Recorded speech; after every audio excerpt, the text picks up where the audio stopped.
Let's now catch up with Tania, Constable, who's with the Minerals Council of Australia. She's the Chief Executive. Let's talk about this event in Canberra tomorrow, the Jobs Summit.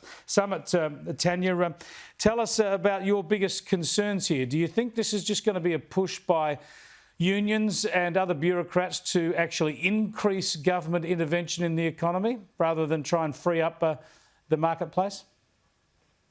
Well, we're looking forward, Chris, to a really positive agenda, one that attracts investment, one that boosts productivity and jobs and skills in Australia. And if we get that and a good start tomorrow by having a number of representatives from across the economy, then I think that's a great start. Most of them seem to be talking about greater intervention and greater involvement of the union movement. These are not the things that normally free up economic growth and lead to an outbreak of jobs. You obviously need more immigration and more labour availability in this country. Isn't the big elephant in the room, though, the one that they won't address, and that is energy costs and reliability? Well, as you know, the minerals industry is a very big user of energy in Australia. We want affordable, reliable and clean energy, but we're not sitting idly by waiting for that to occur.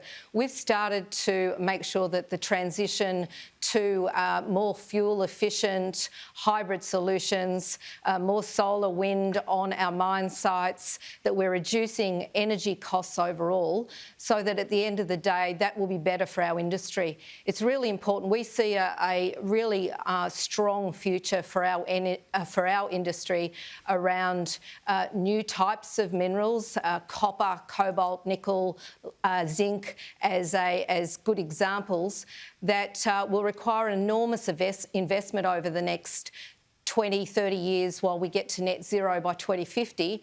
And if we do go down that track, we need to make sure that that the investment, which is around about 4 trillion Australian dollars, if we get a piece of that at a global level in Australia, then that's a massive boost to jobs at a regional level, jobs across the economy. But you know, across the broader economy, the push for clean energy as a priority over affordability and reliability has damaged has made electricity much more expensive, and now we get AEMO warning of a lack of supply in coming years. Don't we need to redress the balance back to affordability and reliability? I think everybody's focused on affordability and reliability, but it's no, they're not. They've been taking decisions for the last 10 years that have been forcing prices up. Well, I think that, you know, if we look at the energy that is required across the economy, getting prices down will also rely on getting technology into play. So we need to see new technologies coming into the grid, more solar, more wind. We support that, getting to that 82% as fast as we possibly can. But we also need technologies like carbon capture and storage to be used in other parts of the economy.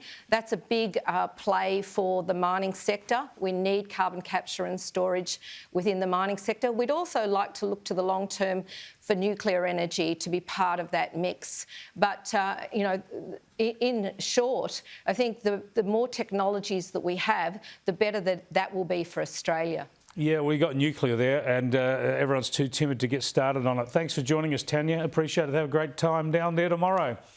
Tania Constable is the CEO of the Minerals Council of Australia. She'll be at that Jobs and Skills Summit, they're calling it, tomorrow.